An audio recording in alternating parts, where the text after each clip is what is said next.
खबर मेदिनीपुर से है। मुख्यमंत्री ममता बनर्जी 2 दिवसीय दौरे पर मेदिनीपुर शहर आ रही है। 21 अप्रैल को शालबनी में जिंदल के पावर प्लांट का शिलान्यास करेंगी और अगले दिन मेदिनीपुर में प्रशासनिक बैठक में भाग लेंगी। तैयारियां शुरू हो चुकी हैं। इस बीच शुक्रवार रात को एसएससी से नौकरी गंवाने वाले शिक्षक शिक्षिकाओं ने जिला शासन कार्यालय के सामने लंबा प्रदर्शन किया।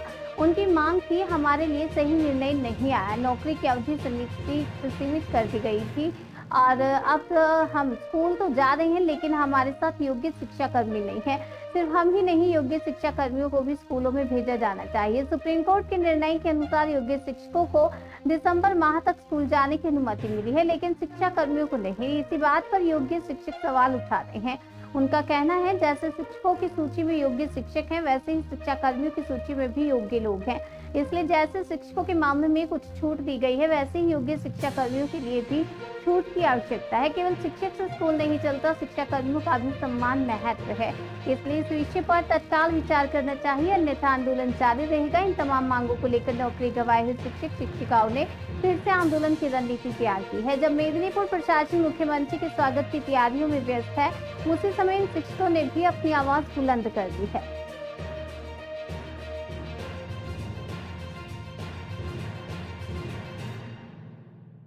বেশ কিছু কথা তুলে ধরার আছে। আমরা 2016 সালে পশ্চিমবঙ্গ কেন্দ্রীয় স্কুল সার্ভিস কমিশন দ্বারা আয়োজিত যে শিক্ষক নিয়োগের পরীক্ষা হয়েছিল, সেই শিক্ষক নিয়োগের পরীক্ষায় আমরা অংশগ্রহণ করে যোগ্যতা এবং মেধার ভিত্তিতে আমরা 7 বছর ধরে বিভিন্ন বিদ্যালয়ে আমরা পড়াশোনা চালিয়ে এসেছিলাম ছাত্রদের স্বার্থে। এখন বিষয়টা হয়েছে, আপনারা প্রত্যেকেই জানেন, এই 3রা এপ্রিল মহামান্য সুপ্রিম কোর্টের প্রধান বিচারপতি ডিভিশন বেঞ্চ পুরো প্যানেলটা ক্যান্সেল করেছে। এই কারণে যে চাল এবং কাকড়কে আলাদা করতে পারা যায়নি, তার জন্য পুরো প্যানেলটা বাতিল করা হয়েছে। আমাদের দাবি সুস্পষ্ট এবং সুনির্দিষ্ট। মহামান্য সুপ্রিম কোর্টের কাছেও আমাদের আবেদন থাকবে। আমরা বিচারপতি নিয়ে কিছু বলতে পারি না বা বলবো না, কারণ আমাদের দেশের বিচার ব্যবস্থার প্রতি পূর্ণ শ্রদ্ধা এবং আস্থা আমাদের রয়েছে। কিন্তু আমরা জাজমেন্ট নিয়ে বলতে পারি যে বিগত দিনে আমাদের সুপ্রিম কোর্টের, আপনারা জানেন, মহামান্য সুপ্রিম কোর্ট বিভিন্ন রাজ্যের বিভিন্ন পরীক্ষা, সেই পরীক্ষাতে কিন্তু বা দেশেরও কিছু পরীক্ষা, কেন্দ্রের কিছু পরীক্ষা, তাতে কিন্তু অনেক রকমের গরমিল দেখা গিয়েছিল, কিন্তু তাতে কিন্তু পুরো প্যানেলকে ক্যান্সেল করা হয়নি। সর্বোচ্চ চেষ্টা করেছে। এমনও অনেক জায়গায় হয়েছে মহামান্য সুপ্রিম কোর্টে যে যারা দুর্নীতি করেছে বা দুর্নীতির সঙ্গে যুক্ত ছিল তারা জেলে আছে, তাদেরকে বিচার হয়েছে, কিন্তু যেহেতু পরিস্থিতির শিকার বলে সুপ্রিম কোর্ট, মহামান্য সুপ্রিম কোর্ট তাদের কিন্তু চাকরি খাওয়ার ব্যবস্থা করেনি। তো সেই জায়গায় দাঁড়িয়ে আমাদের একটা প্রশ্ন থেকে যাচ্ছে যে মহামান্য সুপ্রিম কোর্টের কাছে, কারণ আমরা একজন সাধারণ নাগরিক হিসাবে আমরা জানি যে আমাদের শেষ ভরসা এবং আশ্রয়ের স্থলটা হচ্ছে বিচার পাওয়ার জন্য বিচার ব্যবস্থা, এবং তার মধ্যে সবচেয়ে শীর্ষস্থানে হচ্ছে আমাদের সর্বোচ্চ ন্যায়ালয় সুপ্রিম কোর্ট। তাহলে মহামান্য সুপ্রিম কোর্টের কাছে, প্রধান বিচারপতির কাছে আমাদের আবেদন যে এইভাবে একটা প্যানেলের মধ্যে যেখানে আপনি টেন্টেড এবং আনটেন্টেড ঘোষণা করতে পারছেন, কিছুজন দুর্নীতি করেছে, আবার ম্যাক্সিমামটা দুর্নীতি করেনি। আর গতকালও আপনি শুনেছেন মহামান্য প্রধান বিচারপতি বলেছেন যে 9, 10, 11, 12 সেই অর্থে সেরকম কোনো দুর্নীতি হয়নি।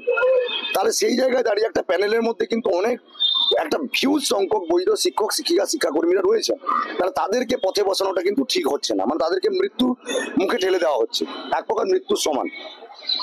আর সেই সঙ্গে গতকাল একটা জাজমেন্ট এসেছে, সেটা কিসের কারণে না, পশ্চিমবঙ্গ সরকারের মধ্যশিক্ষা পর্ষদ MA ফাইল করেছিল, এখন তোড়জোড় শুরু করেছে রাজ্য সরকার অধীনস্থ মধ্যশিক্ষা পর্ষদ, যে MA ফাইল করে যে এই মুহূর্তে দেখাতে চাইছে যে বিদ্যালয়ের পরিস্থিতিগুলো খুব খারাপ। আমরা কতটা সুনির্দিষ্ট কথাটা আপনাদের মাধ্যমে তুলে ধরতে চাইছি যে 2016 সাল নয়, 2025-এর এই এপ্রিল মাসের মানে রায়ের আগে পর্যন্ত আমরা যে বিভিন্ন বিদ্যালয়ে শিক্ষক শিক্ষিকা শিক্ষাকর্মীরা যে বিদ্যালয় পরিচালনার দায়িত্ব নিয়েছিলেন, সেই সময়ও আমরা বলতে পারি আমরা থাকা অবস্থায় কিন্তু বিদ্যালয়ের সার্বিক পরিকাঠামো যে খুব একটা ভালো ছিল এরকম বলা যায় না, যে এখন আমরা চলে এসেছি বলে বিদ্যালয়ের পরিকাঠামো ভেঙেছে এরকম বিষয়টা নয়। আর একটা কথা আমাদের মাধ্যমে তুলে ধরতে চাই আপনাদের মাধ্যমে, যে আমাদের শিক্ষক শিক্ষিকা শিক্ষাকর্মীদের চেয়ে মানে শিক্ষার্থীদের ভালো, এর চেয়ে কেউ ভালো ভাবতে পারে না। শিক্ষার্থীদের সবচেয়ে যদি কেউ ভালো ভাবতে পারে তার শিক্ষক শিক্ষিকা শিক্ষাকর্মীরা। তাই আমাদের একটা দেখলাম জাজমেন্ট এলো যে 7-8 মাসের জন্য বললো যারা বৈধ, আবার এটা বললো যারা বৈধ যোগ্য, যাদের CBI এর তদন্তের ভিত্তিতে যাদের নামে কোনো দুর্নীতির কোনো প্রমাণ পাওয়া যায়নি, তারা বিদ্যালয়ে আবার পড়াতে যাবে। এখন প্রশ্নটা হয়েছে যে আমরা যাব, কিন্তু আমাদের সঙ্গে একটা বিদ্যালয় পরিচালনার দায়িত্ব শুধুমাত্র কিন্তু শিক্ষক শিক্ষিকার উপর ন্যস্ত থাকে না, এটা আপনারা জানেন। কারণ হচ্ছে শিক্ষাকর্মীরা গিয়ে কিন্তু বিদ্যালয়ের ক্লাসরুমগুলো খুললে তবেই কিন্তু ছাত্রছাত্রীরা শিক্ষার্থীরা কিন্তু বিদ্যালয়ে প্রবেশ করতে পারে। তাহলে সেই জায়গায় দাঁড়িয়ে যদি শিক্ষাকর্মীদের মধ্যেও তো যোগ্য ক্যান্ডিডেট আছে, তাহলে সেই যোগ্য চাকরিজীবী শিক্ষা কর্মীরা তাদের জন্য কিন্তু কোনো জাজমেন্ট দিলেন না, এটা আমাদের কিন্তু একটা প্রশ্ন থেকে যায়। তো আমাদের সহকর্মীদের কিছুজন যাবে কিছুজন যাবে না যোগ্য যারা, সেটার ব্যাপারে কিন্তু ক্লিয়ার কোনো আমরা পেলাম না, জাজমেন্ট পেলাম না, এটা একটা ব্যাপার। আর একটা কথা আমাদের আপনাদের মাধ্যমে জানানোর দরকার আছে যে মধ্যশিক্ষা পর্ষদ এখনো কি অযোগ্যদের ধরে রাখতে চাইছে, এটা আমাদের প্রশ্ন থেকে যাচ্ছে। অযোগ্যদের কেন এখন টার্মিনেশন এটা ধরানো হচ্ছে না, সেটা আমাদের কিন্তু এখানের মাধ্যমে আমরা জানিয়ে দিতে চাই। আর বেশ কিছু বিষয় নিয়ে আপনাদের কাছে আসা, যেটা আমরা কয়েকটা এই এসএসসি, কারণ এটা নাগরিক সমাজকেও আমাদের আহ্বান করতে হবে, সরকার বাহাদুরের কাছেও আমাদের প্রশ্ন থাকবে, দাবি থাকবে, এবং মহামান্য সুপ্রিম কোর্টের কাছেও আমরা দৃষ্টি আকর্ষণ করার চেষ্টা করবো। বেশ কিছু বিষয় আপনাদের মাধ্যমে তুলে ধরছি।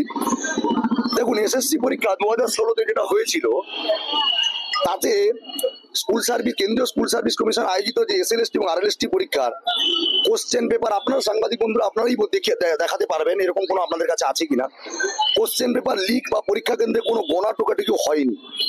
অর্থাৎ পরীক্ষা পদ্ধতি প্রথম এবং প্রধান ধাপটি পুরোপুরি স্বচ্ছ ছিল।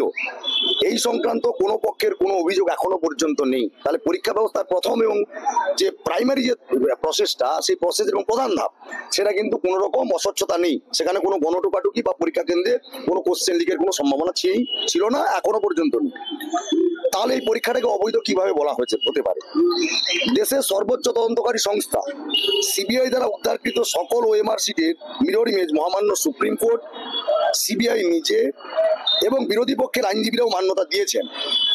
সুতরাং ওএমআর এর বৈধতা নিয়ে কোনো প্রশ্ন থাকার কথা নয়। ওএমআর যে বৈধ, তার সফট কপি যে বৈধ, এটা কিন্তু সবাই কিন্তু এক বাক্যে স্বীকার করেছে। সিবিআইও স্বীকার করেছে, মহামান্য সুপ্রিম কোর্টও স্বীকার করেছে, এবং সেই সঙ্গে সমস্ত বিরোধী রাজনৈতিক দলের কিন্তু অ্যাডভোকেট যারা সম্মানীয় আইনজীবীরা রয়েছেন তারাও কিন্তু স্বীকার করেছেন। তাহলে এই প্যানেলটা বাতিল হয় কিভাবে? আচ্ছা, এরপরে আমরা চলে যাই যে অবিলম্বে অযোগ্যদের টার্মিনেট করে সেই সংখ্যক যোগ্য চাকরি প্রার্থীদের নিয়োগের ব্যবস্থা নিখুঁতভাবে অবিলম্বে করতে হবে। কারণ আপনারা জানেন যে গান্ধী মূর্তির পাদদেশে সেখানে কিন্তু দীর্ঘদিন ধরে যারা যোগ্য বৈধ, বারে বারে বলছি, এটা অন্য কিছু বলতে না, যোগ্য বৈধ যারা ওয়েটিং ক্যান্ডিডেট যারা ছিলেন, সেই সমস্ত চাকরি প্রার্থীরা বঞ্চিত হয়েছে, এটা আমরা স্বীকার করছি। তাহলে সেই জায়গায় সিবিআই তদন্তের ভিত্তিতে যাদেরকে টেন্টেড বলে ঘোষণা করা হয়েছে, তাহলে সেই জায়গায় অবিলম্বে স্কুল সার্ভিস কমিশন তাদেরকে নিয়োগের ব্যবস্থা নিখুঁতভাবে অবিলম্বে করতে হবে। আমাদের এই দাবি বলবো যে সমস্ত বিরোধী রাজনৈতিক দল, আপনারা দেখেছেন যে বিভিন্ন বিরোধী রাজনৈতিক দলও এখন তারা আলাদা আলাদা ভাবে বলছেন যে আমরা যোগ্যদের পাশে আছি, কিন্তু আমাদের কিছু সুনির্দিষ্ট প্রশ্ন এবং দাবি আছে ওনাদের কাছে। সমস্ত বিরোধী রাজনৈতিক দলগুলো এখন বলছেন নতুন করে পরীক্ষার ব্যবস্থা হলে পরীক্ষাটি সেই নেবে এসএসসি, স্কুল সার্ভিস কমিশন পরীক্ষা কন্ডাক্ট করে এবং রিকমেন্ড করে যোগ্য বা অযোগ্য হিসাবে। আর সেই এসএসসির বিরুদ্ধে দুর্নীতির পাহাড় প্রমাণ অভিযোগ রয়েছে, প্রত্যেকেই দাবি করছে। তাহলে সেই কমিশন দ্বারা আয়োজিত নতুন পরীক্ষার স্বচ্ছতা নিয়ে প্রশ্নচিহ্ন কিন্তু থেকেই যাচ্ছে। অর্থাৎ যারা যোগ্য চাকরি, যারা শিক্ষক শিক্ষিকা শিক্ষাকর্মী, সেই শিক্ষাকর্মীরা আগামী দিনে সেই ইন্ডাস্ট্রিসের শিকার হবেন না, তার কি গ্যারেন্টি আছে? সকল বিরোধী রাজনৈতিক দলগুলোর কাছে আমাদের আবেদন, আপনারও ওএমআর প্রকাশ করার মাধ্যমে আমাদের সসম্মানে পুনর্বহালের ব্যবস্থার জোরালো দাবি জানান, এটা আমরা প্রত্যেকের কাছে রাখছি। এরপরে আমরা একটা কথা বলছি, সুপ্রিম কোর্টের যে গতকালের যে রায় এসেছে এমএ ফাইলের এগেনস্টে, আর্টিকেল 14 অনুযায়ী, যদি ভুল বলি আপনারা ঠিক করে দেবেন, আর্টিকেল 14 অনুযায়ী যারা আছেন পাশে, সকল যোগ্য শিক্ষক শিক্ষিকা এবং শিক্ষাকর্মী শিক্ষিকাগণ বিদ্যালয়ে পুনরায় যেতে পারবেন বলে মহামান্য সুপ্রিম কোর্ট বলেছেন। তখন বিদ্যালয়ের স্বার্থে যোগ্য শিক্ষাকর্মীদের স্কুলে যাওয়ার কথা বলা হলো না কেন? এটা আমাদের সুপ্রিম কোর্টের কাছে দৃষ্টি আকর্ষণ আমরা করছি। তাহলে সমতার অধিকার লঙ্ঘিত হলো কি? সমতার অধিকার তো লঙ্ঘিত হলো, তাহলে এক যাত্রায় পৃথক ফল কেন হতে যাবে? আমরা চাইছি আমাদের সঙ্গে যোগ্য শিক্ষাকর্মীরাও বিদ্যালয়ে ফিরুক এবং তার স্থায়ী সমাধান। আমরা যে যা দেখাচ্ছে সরকার প্রচার করার চেষ্টা করছে যে এই মুহূর্তে আমরা একটা বেতনের ব্যবস্থা করে দিচ্ছি, হ্যাঁ এই মুহূর্তে আমরা আপনাদের জন্য এই জিনিসটা করলাম, আমরা ভবিষ্যতে দেখে নেব। সেই ভবিষ্যতে দেখে নেওয়ার ব্যাপারটা যেটা আমরা বলতে চাইছি স্থায়ী সমস্যার সমাধান, অর্থাৎ ওএমআর অবিলম্বে 23 লক্ষ প্রকাশ করতে হবে, প্রকাশ করে চাল আর কাঁকড় আলাদা করে যারা যোগ্য শিক্ষক শিক্ষিকা শিক্ষাকর্মী, যারা যোগ্যতার সঙ্গে মেধার ভিত্তিতে পরীক্ষা দিয়ে যারা এতদিন সার্ভিস করেছিলেন, তাদেরকে আবার পুনরায় বিদ্যালয়ে পাঠানোর ব্যবস্থা করতে, ওটাই আমাদের দাবি আছে। আর একটা কথা বলি, 8 মাসের প্রতিশ্রুতিকে আমরা সমাধান বলে মনে করছি না। অবিলম্বে আমাদের অধিকার পুনঃপ্রতিষ্ঠা করে আবারও সার্ভিস কন্টিনিউশনের মাধ্যমে পুনর্বহালের জোরালো দাবি জানাচ্ছি। যোগ্য এবং অযোগ্যের পৃথকীকরণ না করলে আমরা কিভাবে যোগ্যরা বিদ্যালয়ে ফিরবো, এই কথাটাও বলার আছে। আমরা বিদ্যালয়ে যে এখন যাব, বিদ্যালয়ে যদি আমাদের ছাত্রছাত্রীরা জিজ্ঞাসা করেন যে স্যার এতদিন আসেননি কেন, ম্যাডাম এতদিন আসেননি কেন, বা আপনারা যে এসেছেন আপনারা আমাদের সঙ্গে একবারে যতদিন পর্যন্ত আপনারা এই বিদ্যালয়ে থাকবেন ততদিন, মানে জীবনের শেষ দিন পর্যন্ত, যতদিন পর্যন্ত সার্ভিসটা আমাদের থাকে, যেটা সরকারি নিয়ম অনুযায়ী 60 বছর, ততদিন পর্যন্ত আমাদের সঙ্গে থাকবেন, না আপনারা কয়েকদিনের জন্য এসেছেন, আমরা তখন কি উত্তর দেবো? কারণ ব্যাপারটা হচ্ছে এখনো পর্যন্ত মধ্যশিক্ষা পর্ষদ বা কমিশন দ্বারা বলে দেওয়া হয়নি, ডিরেক্ট করে দেওয়া হয়নি যে এরা অযোগ্য এরা যোগ্য, আমরা সেখানে গিয়ে কিন্তু কোনো কথা বলতে পারবো না। তাই আমাদের একটা মহামান্য সুপ্রিম কোর্ট এবং সরকার বাহাদুরের কাছে আবেদন রাখলাম এই প্রশ্নটার মাধ্যমে। আচ্ছা, এরপরে আমরা একটা কথা বলি, 2016 সালে যখন আমরা চাকরি প্রার্থী ছিলাম, প্রবাজার সহ বিভিন্ন পত্রপত্রিকায় পাবলিশ হয়েছিল, আমরা দেখেছি। তাহলে সেখানে উনি এখনো সার্ভিস করছেন। আমি পরবর্তীকালে বা আমরা পরবর্তীকালে ধরে নিলাম যে বিচার ব্যবস্থায় দোষী সাব্যস্ত হয়ে উনি চলে যাবেন বা ওনাকে টার্মিনেট করা হবে, কিন্তু ওই পিএসসির প্যানেলটাকে কিন্তু বাতিল করা হয়নি। আমাদের প্রশ্নটা বারে বারে এই জায়গাটায় থাকে যে প্যানেলটাকে তো বাতিল করা হয়নি, প্যানেলটা কিন্তু এখনো ঠিকঠাক আছে। তো সেই জায়গায় দাঁড়িয়ে আমাদের একটাই কথা আপনাদের মাধ্যমে আমরা বলে দিতে চাই, নাগরিক সমাজ সহ সরকার বাহাদুর, মহামান্য সুপ্রিম কোর্ট, সবাইকে, বিরোধী রাজনৈতিক দল সবার কাছে আমাদের একটাই বক্তব্য যে আমরা নতুন পরীক্ষা পদ্ধতির মধ্যে যেতে চাই না। আমরা যোগ্যতা নির্ণয়ের পরীক্ষা দিয়ে, মেধার প্রমাণ দিয়ে বিভাজন করাতে আমরা দাবি করছি যে সমস্ত শিক্ষক মহাশয়, শিক্ষিকা বা শিক্ষাকর্মীরা যাবেন বলে, শিক্ষাকর্মীরা যাওয়ার কথা বলেনি, যারা যাবেন তাদেরকে একবার ভেবে দেখার অনুরোধ করব যে আপনারা এই 8 মাসের বা 7 মাসের জন্য এটা নেওয়ার পরে সারা জীবনের জন্য বাড়িতে বসে থাকবেন, ছাত্রছাত্রীদের ছেড়ে, সন্তান সহ ছাত্রছাত্রীদের, প্রান্তীয় ছাত্রছাত্রীদের ছেড়ে, না সেটাকে 60 বছর পর্যন্ত কন্টিনিউশনের জন্য আপনি পথের আন্দোলনে থাকবেন, এটা আমাদের মাথায় বলে। আচ্ছা, এবার একটা কথা সেটা বললাম তো, এখনো পর্যন্ত বারবার বলেছি, যোগ্য ও অযোগ্যের এখনো পর্যন্ত তালিকা কোনো সুনির্দিষ্ট করেননি। আমরা বারে বারে দাবি করছি যোগ্যদের তালিকা সুনির্দিষ্ট করে সার্টিফাইড করুন, যে আপনারা সুপ্রিম কোর্টের কাছে যান। আমাদের নিশ্চিতভাবে বলতে পারি ভারতের বিচার ব্যবস্থার প্রতি আমাদের সম্পূর্ণ শ্রদ্ধা, পূর্ণ আস্থা আছে। বিচার ব্যবস্থা আমাদের জন্য এরকম জাজমেন্ট দিতে পারেন না, নিশ্চিতভাবে আমরা কিন্তু বিদ্যালয়ে ফিরতে পারবো, এটা আমাদের স্থির বিশ্বাস। কিন্তু আমাদেরকে যেটা সরকারের কাজ, সরকার সেটা না করে এখন কি পরীক্ষা হবে, কিভাবে হবে, অমুক হবে, তসুক হবে, আমরা ওসবের মধ্যে যেতে চাইছি না। আমরা যোগ্যতা নির্ণয়ের পরীক্ষা অনেকবার দিয়েছি, আমরা বারে বারে দিতে পারবো, এটা হচ্ছে আমাদের দাবি। নাম হচ্ছে কৃষ্ণ গোপাল চক্রবর্তী।